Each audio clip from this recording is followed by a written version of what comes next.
Follow up on the fact sheet that was released this morning from the White House regarding its investments in combating COVID-19 in Indian country. The plan for $2 billion for third-party billing in the Indian health system shows the significance of Medicaid and other insurance programs.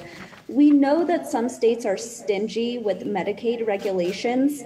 Does this plan demonstrate the need for tribes to be treated like states so that they can develop their own eligibility rules and priorities? Well, let me just give you all a sense, because everybody may not be aware of the announcement that we made this morning. Let's see here.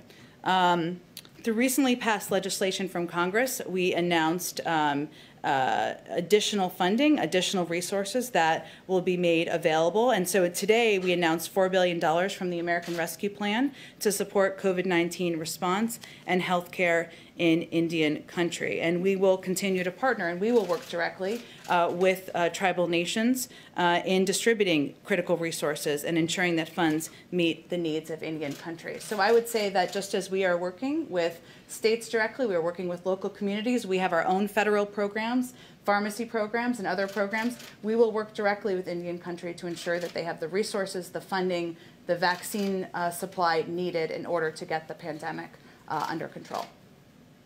Thank you so Another much. question. Go ahead. Yes, go ahead. Another question about a key campaign promise of President Biden to tribal leaders, which was to immediately reinstate the White House Tribal Nations Conference. When can we expect to learn more about when that conference will happen, whether it would be virtually or in person, and how much of a priority is it to President Biden to make this happen in his first year in office? It is certainly a big priority, and obviously we've been impacted, of course, by COVID and the pandemic, because to have a conference like that, we'd love to do that in person and have people meet in person to make it that much more constructive and productive.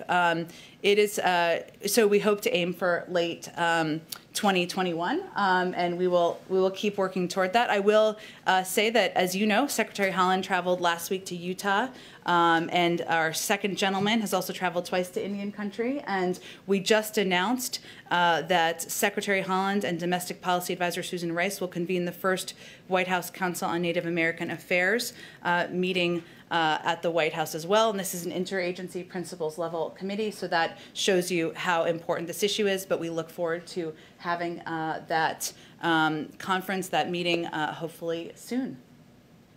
Thank you again. It was lovely to meet you. Thanks for joining us. Okay. Well, I'm sorry I have to wrap up because I have a hard out, but we have a press conference today, so you can hear from the president. Thank you, everyone, so much. Have a wonderful Friday and weekend.